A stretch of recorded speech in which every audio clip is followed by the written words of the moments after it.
It's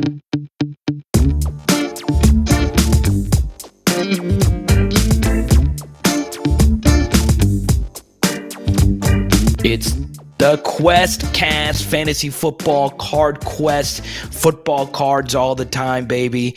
I know there are some Patrick Mahomes collectors out there that are like, my goodness gracious, I should have invested in Josh Allen instead, but we'll get to that in a second. But Andy, the biggest takeaway from this weekend, those defensive players, baby, the sales are going up, and this is exciting for people that are really diehard football card collectors.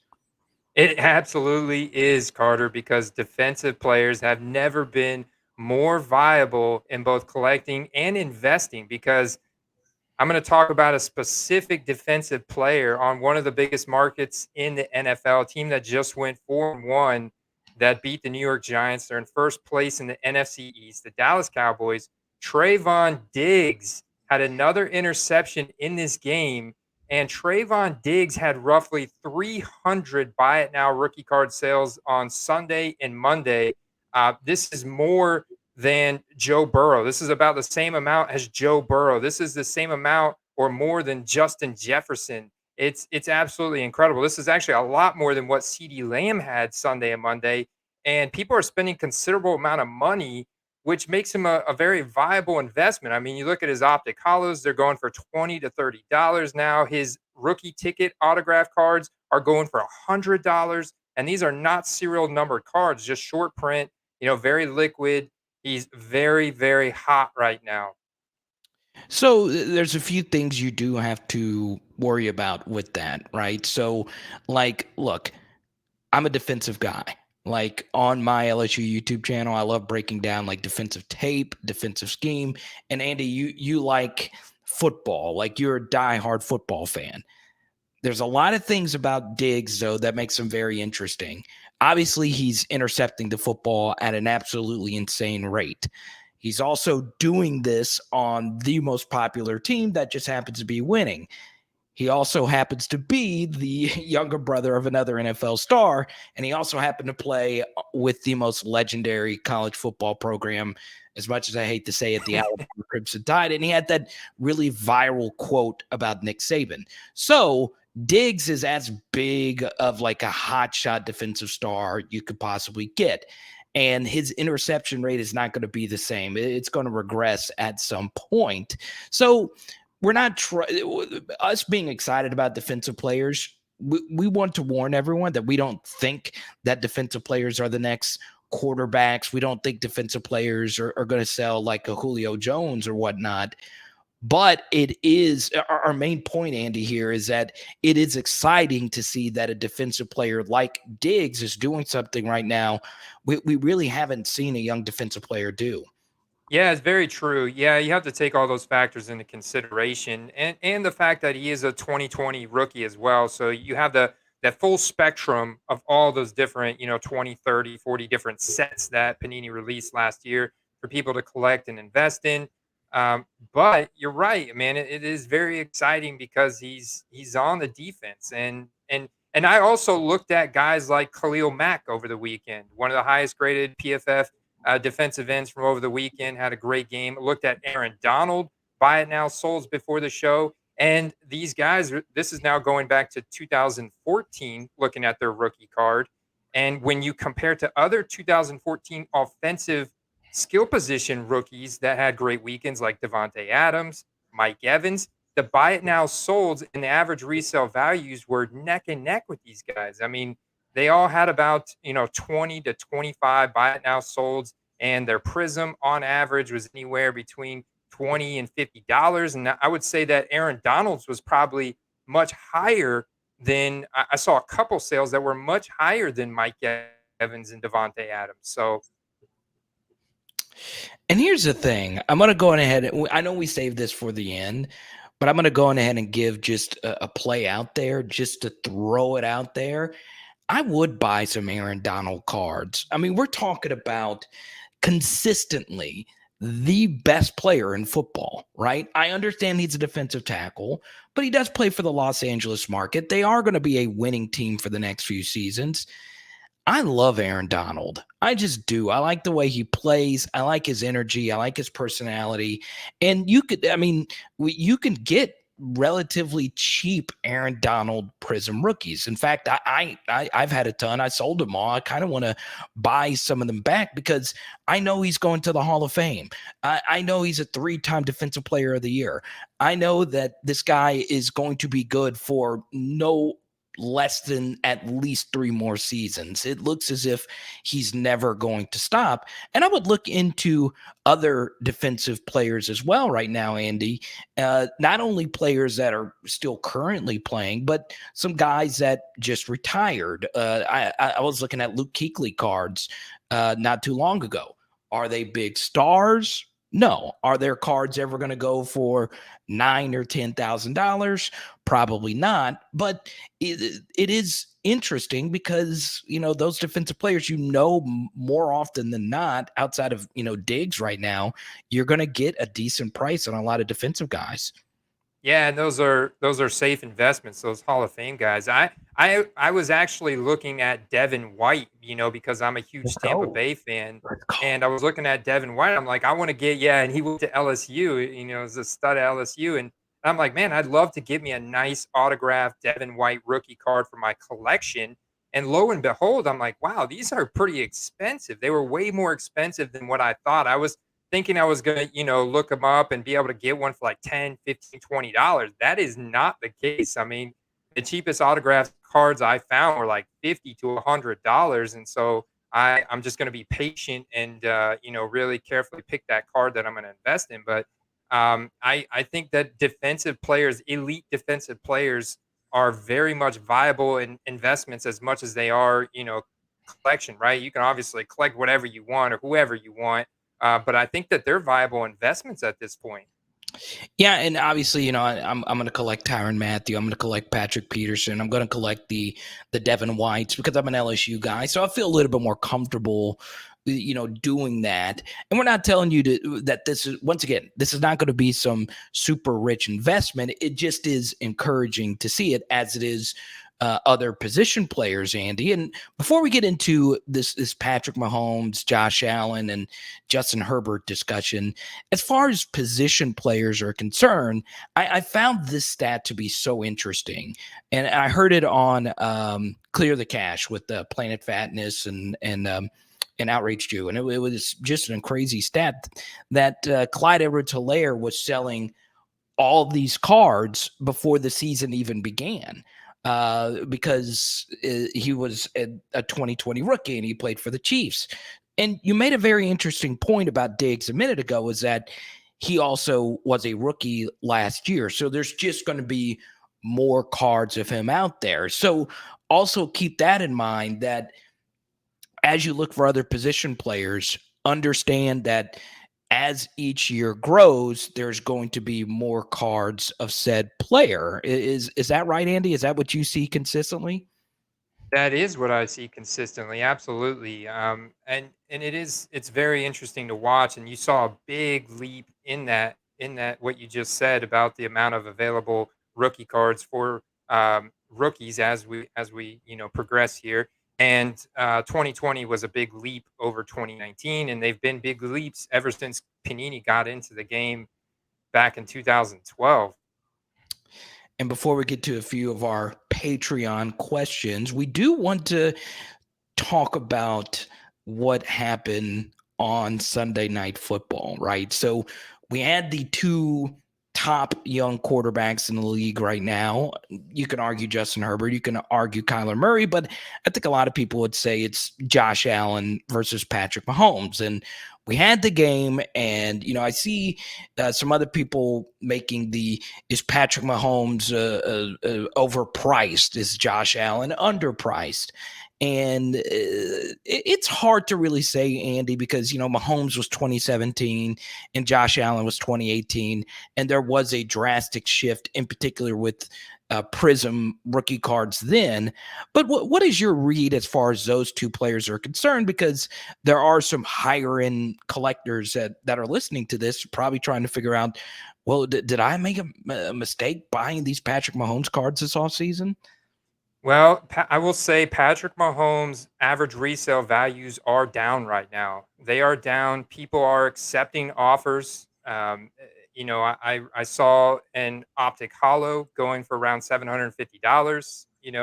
He only had about 80 buy it now solds from Sunday and Monday.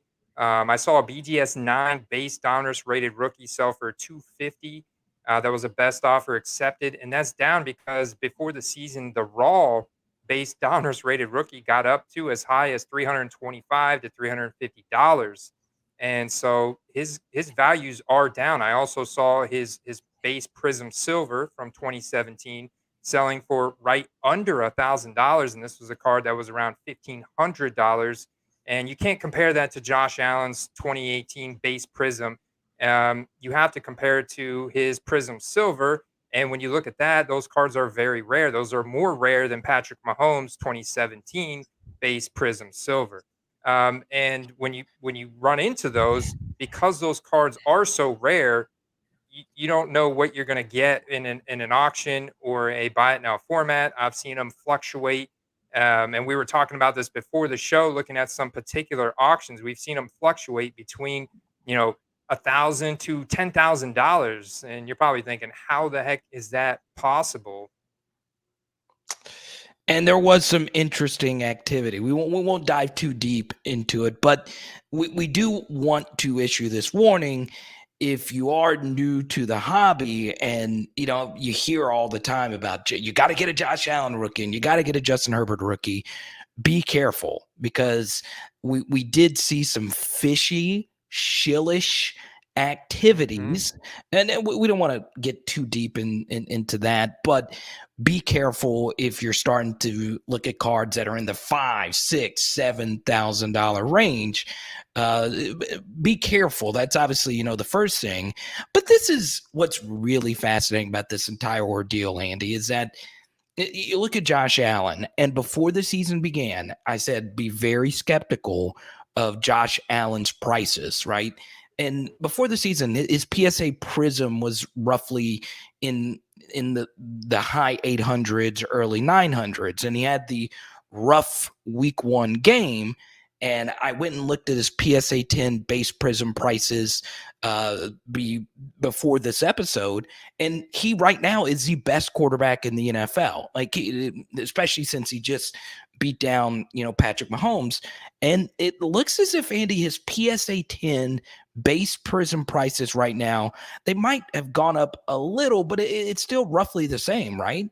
Yeah, it's still roughly the same. I looked at quite a few different listings, and depending on the time people end their auctions and everything, that could fluctuate a little bit. But just looking at the buy it nows, they're virtually the same from before the season till now. That PSA 10 base Prism is right around $1,000, a little bit under. His PSA 10 field level silver is right around $2,500. That was right at what the same it was before the season. Same thing with the Silver Prism Auto. So yeah, his prices have not really gone up at all yet this year, this And that's season. that's the scary thing. That is the scary thing, is that sometimes prices don't go up. It's kind of like the Zion Williamson thing, and that's a different sport. We're mostly just football cards. We are just all football cards. But Zion's prices, even though he lived up to the hype, actually went down based on what it was before the season. So you have to be careful about that. That sometimes, like with Diggs, his prices went up and it did correlate with him playing at an extremely high level. Sometimes, though, with quarterbacks in particular, their price could be so high before the season that even if they do play well, Andy, their prices might not go up astronomically. So understand that, especially I've seen this as well, Andy, and I know you look at specific prices closer than me, but when you start buying cards in that 600, 700, $800 range, they might not go up all that much, especially if you're buying a card like a base card that won't particularly be so rare.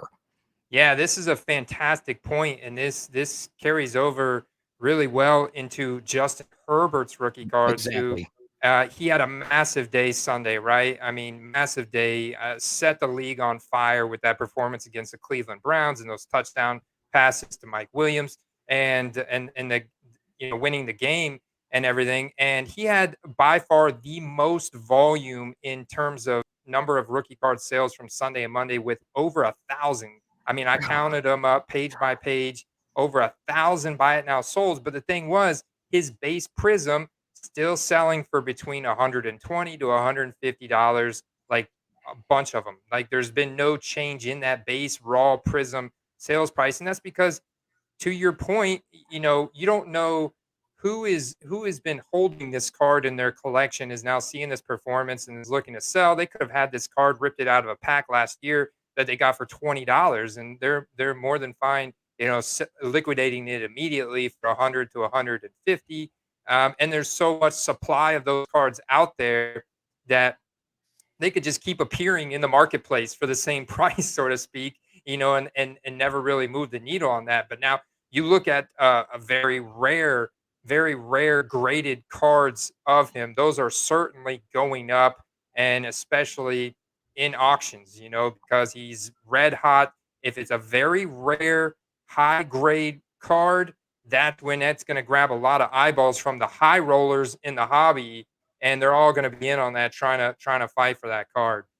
What I've And seen. so, and something else, this gets into Joe Burrow as well. Look, Joe Burrow is my hero. You can see the painting in the background, right?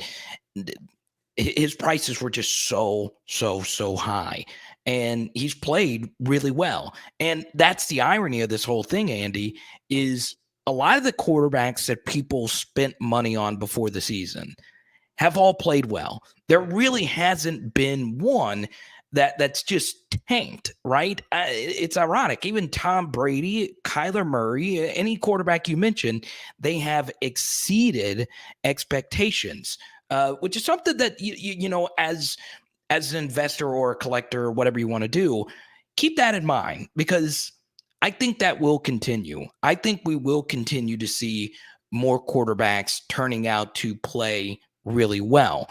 The rules in the NFL skews towards the quarterbacks. You can't hit them the same way that you can hit them. You can't press wide receivers the same way that you couldn't anymore.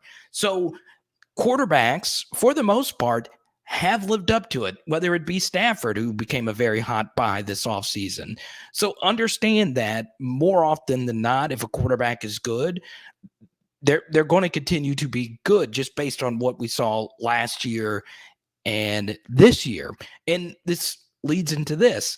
That's why that price point is so important, Andy. It's so important to understand prices. It's so important to actually do the work. And whether you have Card Ladder or you just look at eBay buy it nows, it's important to monitor those things, because Lamar Jackson, his prices were a little bit lower than Josh Allen, and he's exceeded expectations up to this point, and that's looking like it was a smart buy right now. So it is just so critical to make sure you're buying, if it's not a rare card, to buy a card at the right price point, because if not, you're going to be taking risks that are completely unnecessary. Yeah, you are going to be taking risks that's completely unnecessary. One guy that's seen a big increase from since the season started, but has now fallen off, is Sam Darnold. Sam Darnold actually saw a significant spike in his rookie card resale values at the beginning of the season. So did Teddy Bridgewater. Both of these guys did, and they quickly fell off as soon as they started losing. I now go and look. The volume of buy it now sold have fallen off dramatically, and the resale values have fallen off. People are accepting offers that are much lower than they were weeks ago, and the auctions are ending for way lower. And it's always going to be riskier when you're getting a guy that has no footing. And there was someone I spoke to about this. His name's Chris. He's a friend, and he was getting into cards, and he's a Panthers fan, and he wanted to buy some Sam Darnold, and I was like,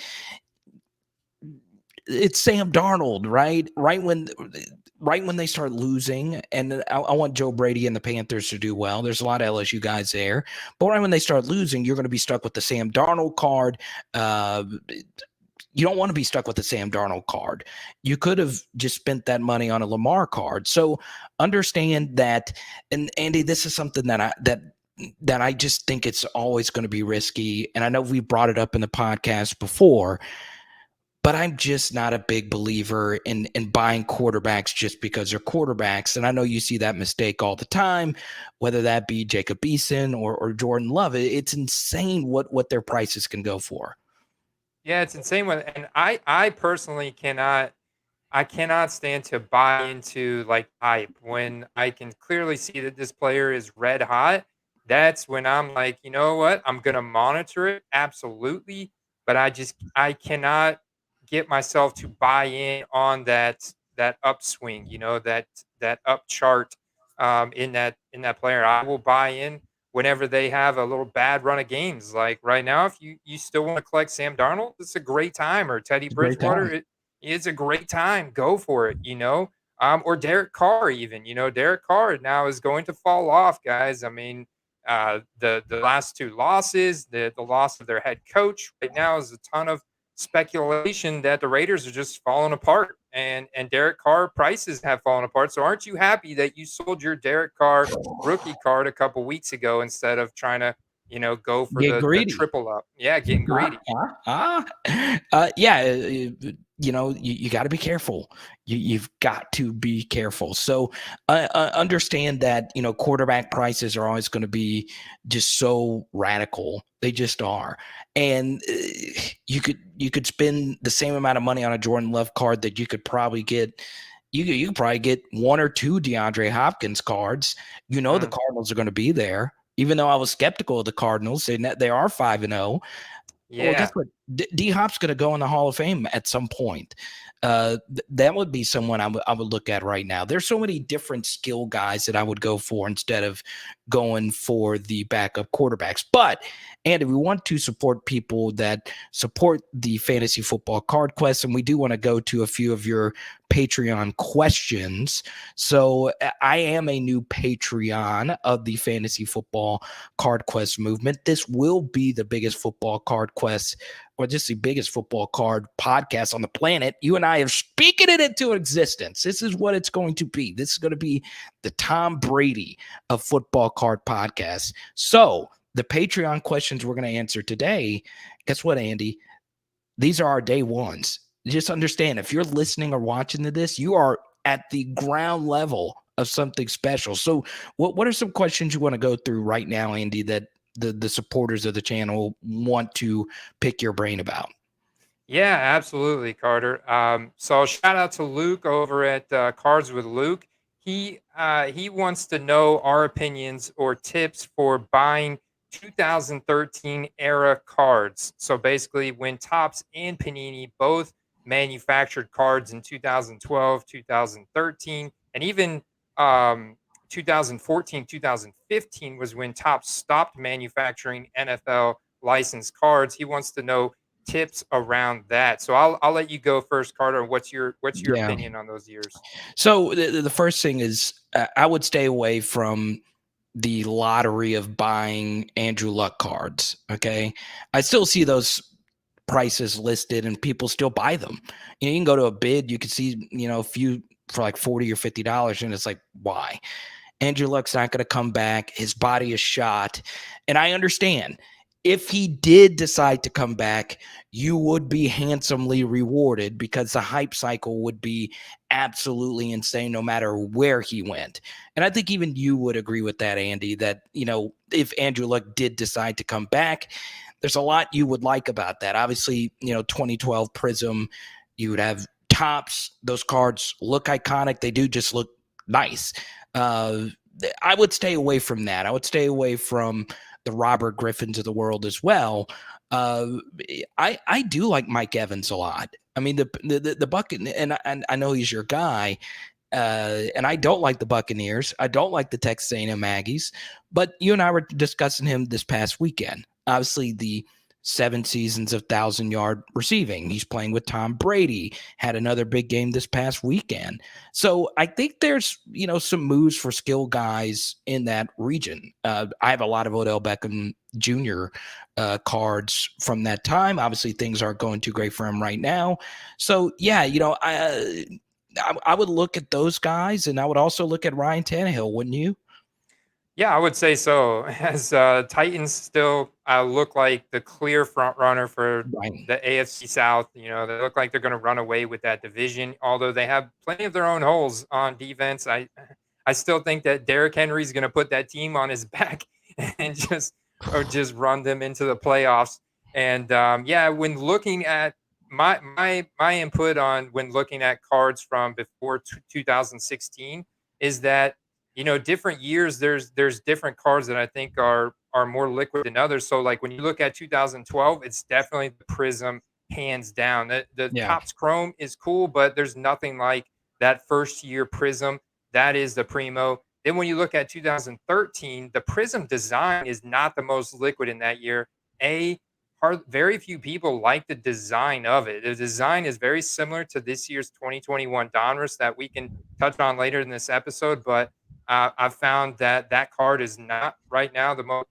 There's base college uniform cards that are selling for better than people's 2021 base honors. But my Interesting. point is that 2013 base Prism design is not aesthetic. A lot of people don't care for it. So what they go to is the Select from that year. That was the first year that Panini started producing the modern day Select.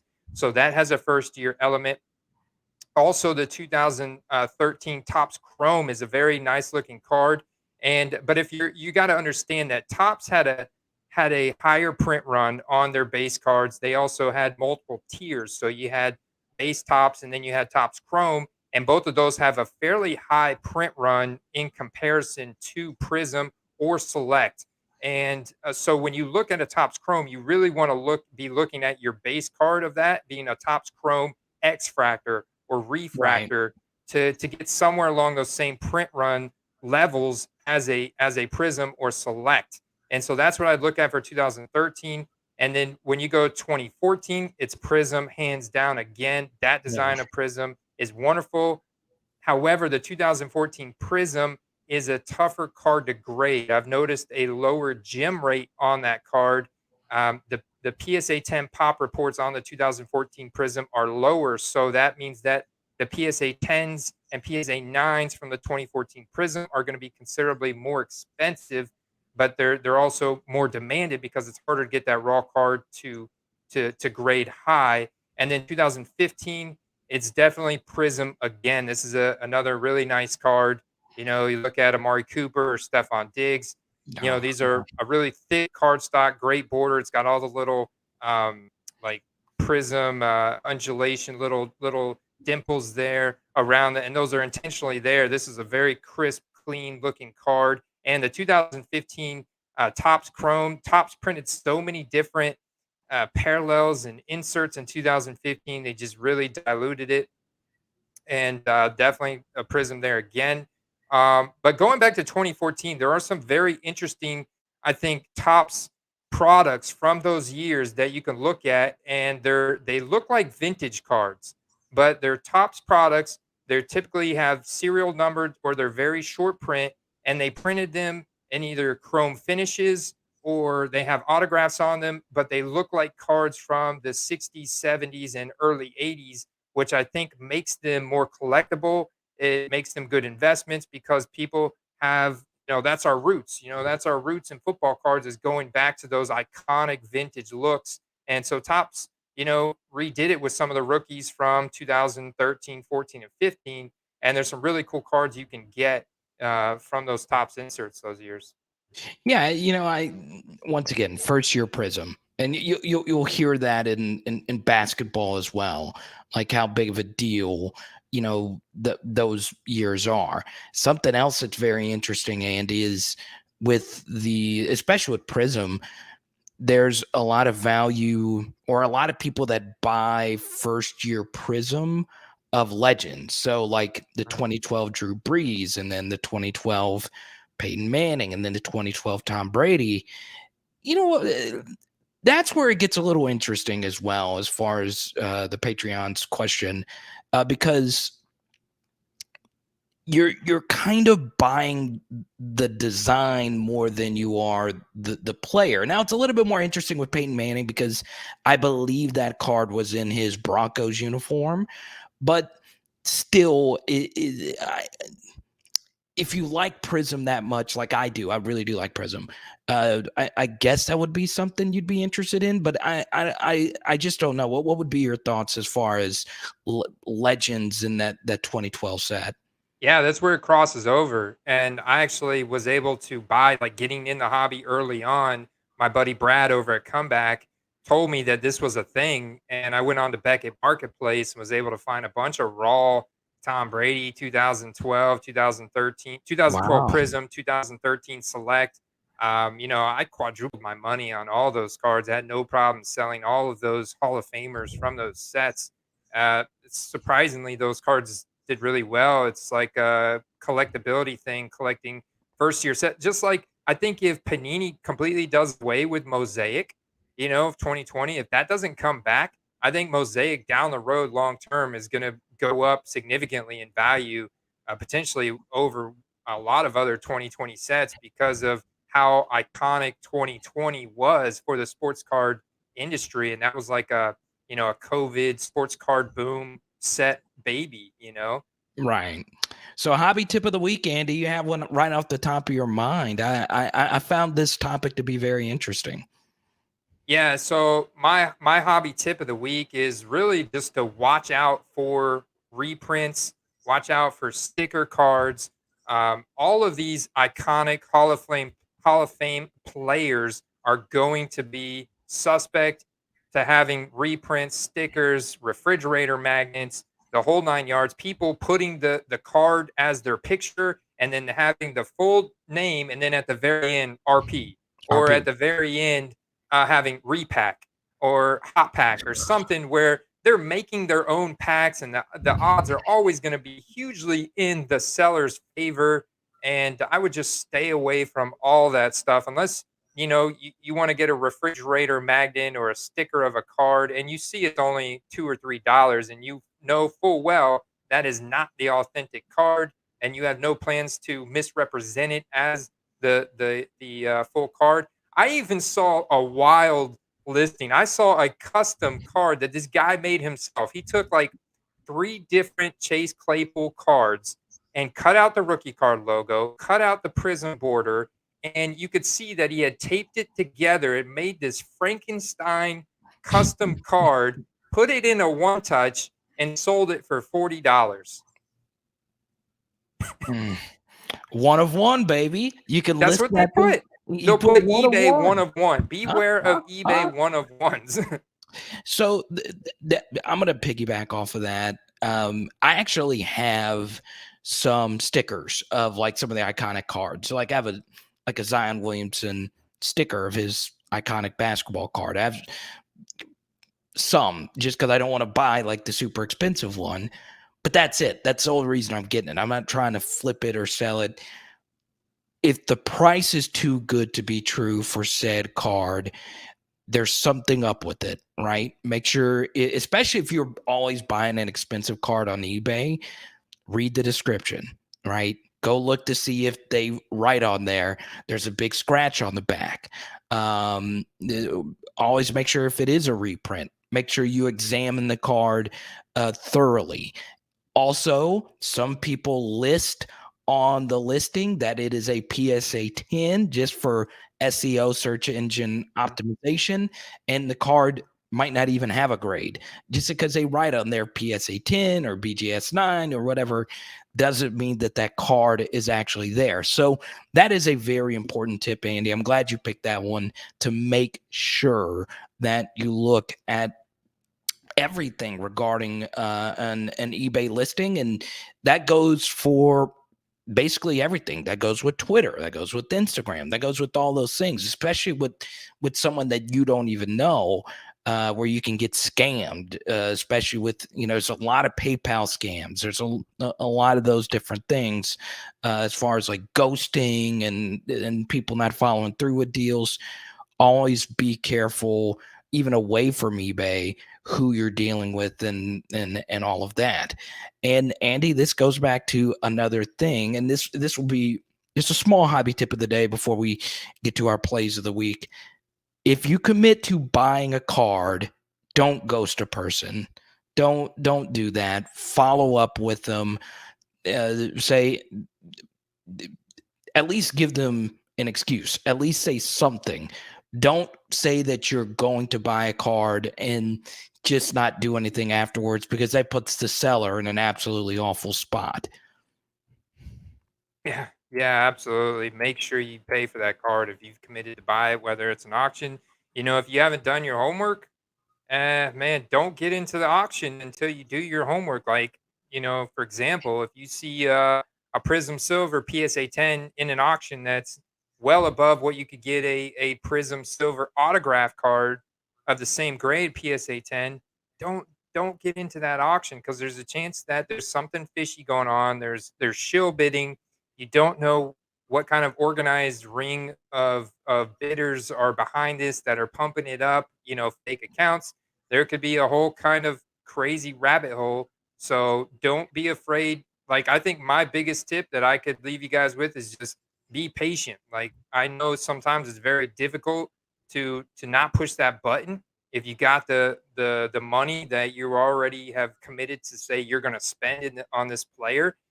But I would say be patient, do your research, don't be afraid to ask for additional pictures, and then wait for them. And if they don't respond, walk away. Walk away, because chances are that something's not right. And then, of course, there's no such thing as a Patrick Mahomes rookie card for 30, 40, It fifty just yeah. dollars or I saw even now people are reprinting Joe Burrow's Downtown. I found multiple copies of that are being reprinted, and people are buying it for 30, $40. I'm like, that No. to me is too high for people to be thinking that that's a reprint. That's like you thought that was a real Downtown and you were going to spend 30 to $40 on it, and when in reality that's $1,000 card. So There's no shortcuts, people. Yeah, there's no, really the only shortcuts that you see normally is you go to a garage sale and someone's just they're just trying to get rid of everything. That's pretty much it. Like you're not ever going to have one of these one in a million uh, Joe Burrow, like you said, downtown for only $30. That's just not going to exist. Now, Andy, it's time for play of the week. You normally give the play of the week first. I'm going to do it this time. Okay. all right. Now, this is going to be layered. Okay. Russell Wilson, I'm going to be paying attention with what's going to happen over the next few weeks now that he is out with injury. Okay. Now, what's interesting about Russell Wilson, it goes along with what the Patreon question of the day was. And once again, get your questions in. We're going to answer more of those over the next couple of weeks on episodes. Russell Wilson, 2012 Prism, right? So most iconic modern card, first year, iconic player. He's the best player in that draft class. Then Russell Wilson also has a very iconic tops card in that set as well. So there's cards out there to collect. I don't think, Andy, his price is going to drop all that much, especially considering it wasn't like like the end of the season type of injury. He's going to be back in a few weeks. What are your best guesses about what's actually going to happen with Russell Wilson cards? I think people are right now kind of under the impression that the Seahawks season is done. I think that's kind of the impression that I'm getting after last week's game and after the Cardinals win again. And that was a huge matchup. I think a lot of people are very demoralized right now around the Seahawks and Russell Wilson. And I think there's going to be auctions on Russell Wilson cards that are probably going to go well under market value here in the coming weeks. I think the injury report I saw is about 6 weeks potentially he could miss. So, and this historically has been a low period, as we get into the meat of the season here. A lot of people are, like this, and they got in the beginning of the season when everything was so fresh and exciting, and now that it's actually taken work to keep up with this on a weekly basis, some of those people are falling out of it, and just maybe their team has started losing. Like Seahawks fans right now, I can imagine they're very concerned about their team, or Raiders fans, for example. Those kind of people are falling out of it, and so this is going to leave. This historically has left every year cars go very undervalued during the month of October and the beginning of November.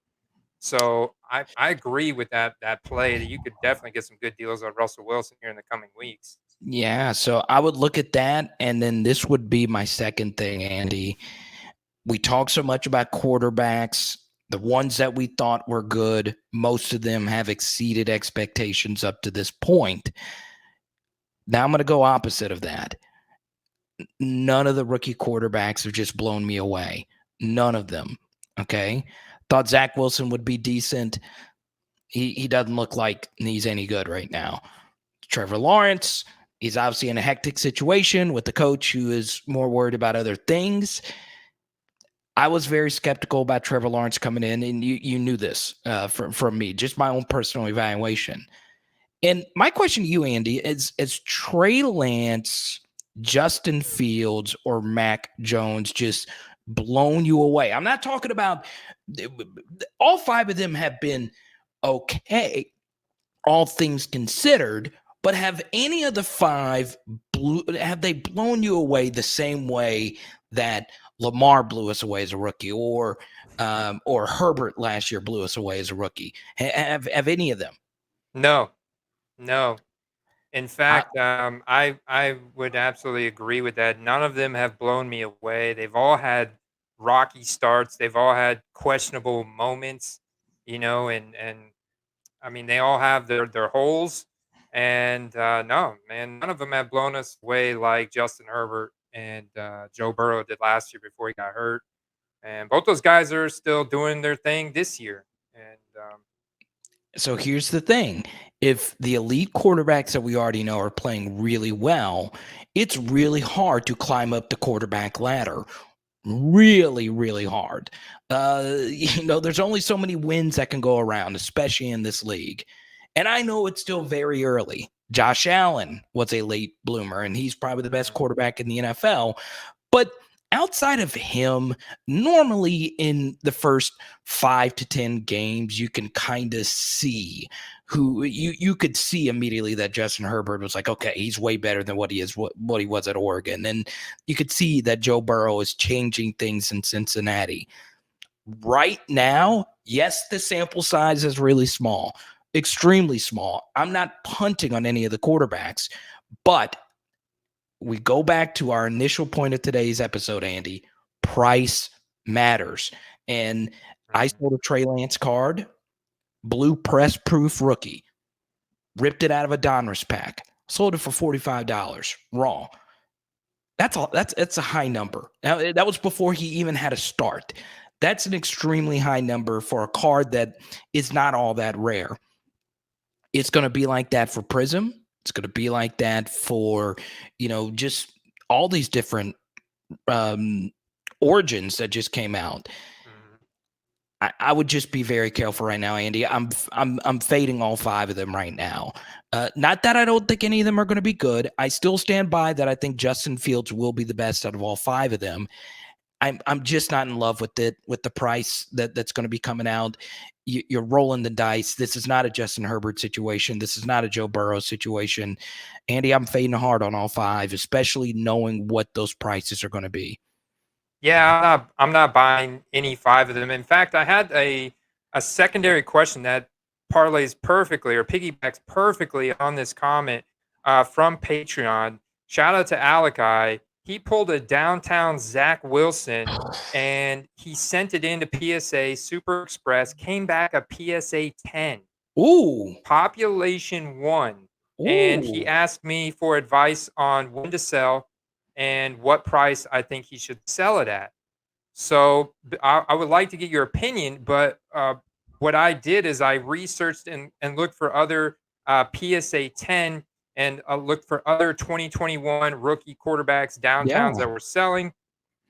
And so I found a couple that were selling for around $4,000 to $5,000. I found a Mac Jones PSA 10 downtown recently sold right at $5,000, and a Justin Fields sold right at the same price. So what would you say to him on that card? I'd list it now, especially. And what's really cool about that card in particular, Andy, is that card looks really cool.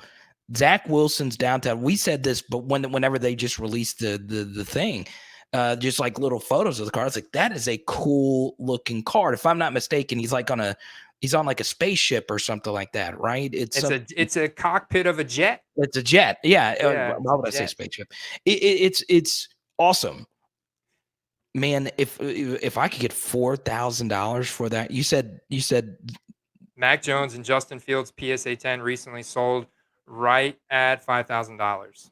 I would definitely list it for that, and I would take any and all offers that would be around three. Man, I because look, there's going to be more PSA 10s of that card, especially since it's a newer card.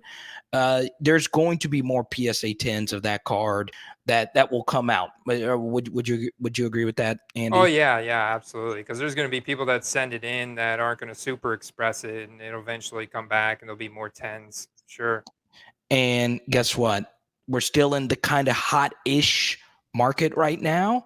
If you have it in hand, I would list it for what the Mac Jones was, like 4,000, and I would take any and all offers around 3,000. Once again, you don't want to get too greedy. I don't know what the money situation is there, but yeah, you know how I am, especially now with my Derek Carr experience. You just take the money when you can get it, and that would be hard for me to sell that one though. And I'm not even a huge Zach Wilson fan. It's just the card itself is so freaking cool. I love the downtown Yeah. designs. So yeah, that's what I would do with that one. But Andy, we got to get your play of the day, man. What Well, is on your mind? I have a couple plays of the day. One of them, though, I still feel very opportunistic about right now, and I think that pretty soon this player's rookie cards are going to have a significant jump. There was rumors actually swirling about this player earlier today, and he's an alumni of my college here in Tampa, USF. I'm talking about Marlon Mack.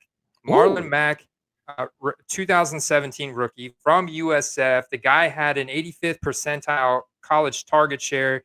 He also had 6 yards per carry in college. That's 72nd percentile. And he also had a 67th percentile college dominator, consisting for 29.8% of his team's offensive production in his prime year. He also had over 1,000 yards rushing in 2019. He had 908 yards rushing 2018.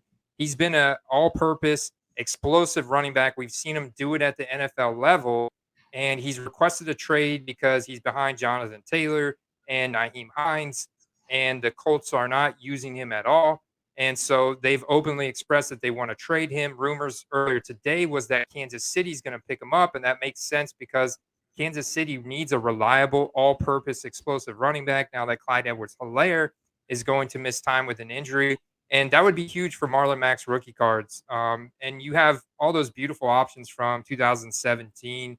And I was looking at his prices. This really hasn't caught on to the hobby or the mainstream market yet, and so there's still a ton of very affordable prices on his rookie ticket autos and his Prism Silvers, short print serial numbers. I would even look at potentially trying to find like a Prism Red Wave, numbered out of 1/9, something like that that's got the Chiefs colors in anticipation, because I could definitely see this trade going down, especially as, teams have exposed the Chiefs, and they figured out how to stop them, right? They figured out if they could blanket cover Tyreek Hill and Travis Kelsey, and you put pressure on Patrick Mahomes.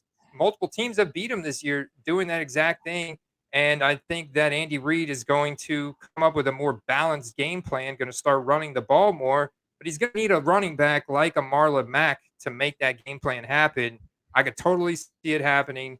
And at worst case scenario, Marlon Mack's only 25 years old. He's still got plenty of good years ahead of him. So I definitely think he's being traded at some point this year.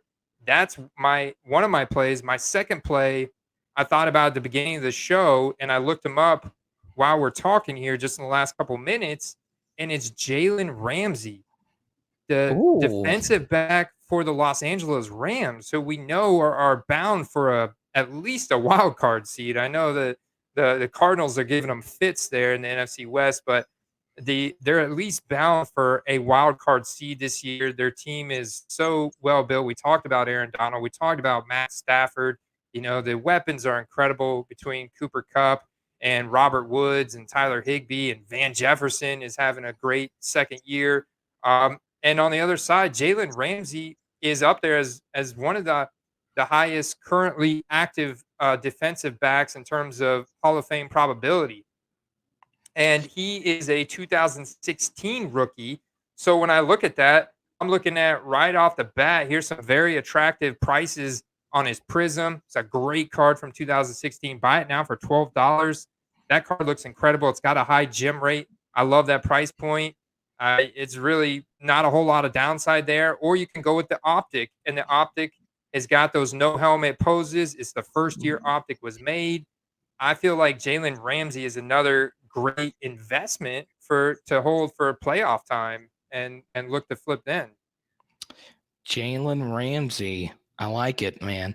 You know what's funny? So I do my own like college evaluations of players. I don't like have like an official ledger of like grades and all of that. And like Patrick Peterson was like my favorite player coming out. I was at LSU with them. I got to know Patrick Peterson. And then when I put on the tape with Jalen Ramsey, I was like, okay, this guy's going to be, he should be the number one player taken. And I still think the Cowboys to this day, they had the famous decision between Zeke and Jalen Ramsey. I still think they made a mistake. Now it works out now that they have Diggs, but still, he's unreal. Jalen Ramsey. It's crazy that the Rams have both him and Aaron Donald, and they're the two best players at their position by, I think, a pretty wide margin. So I like it, and it goes along with the Aaron Donald thing that the Rams are going to make a deep playoff run. I really do believe in that team, the play callers, the coaches, everything. So I like that, man. Defensive players. They're steaming ahead, baby. You better jump on now. Get on the other position players as well. So, Andy, tell people why they should. I'm new to the Patreon. I'm new to the Discord and all of that. So what's really cool about the Discord is that you could chat with Andy, you could chat with me. And I was looking at Raven Invest, getting some cheap Kyle Trask cards. That's pretty interesting right there. You get them for what do you get? You got one for like $1? Yeah. What's cool is that the Discord has got 10 different channels, and there's so much activity in there, and it's all guys and gals like us that are like-minded. We're all very knowledgeable about football cards. We've been on the quest for some time now, and we're all sharing back and forth knowledge. And I've learned so much from these guys, as much or if not more than they probably learned from me. And it's just an Right. awesome community. I put out a bonus article every week, an auction sniper article where I present in a written format all the evidence around why I would pick a certain player as an investment, and then I highlight at least 7 to 10 different auctions that can be capitalized on, that weekend. And then I get early access to all our videos and podcasts, and some bonus content as well. I do a backstage video every week with like my plays of the week. I kind of follow up to my auction sniper article, and it's Right. just really laid back behind the scenes here at the HQ. And we're an independent show, so in order for us to take this show to the next level, and to really pursue this as a full-time career, your support on patreon.com/football cards is invaluable, and we cannot thank you guys enough for that. And until next time, we'll see you, baby. Let's go. Peace. See you.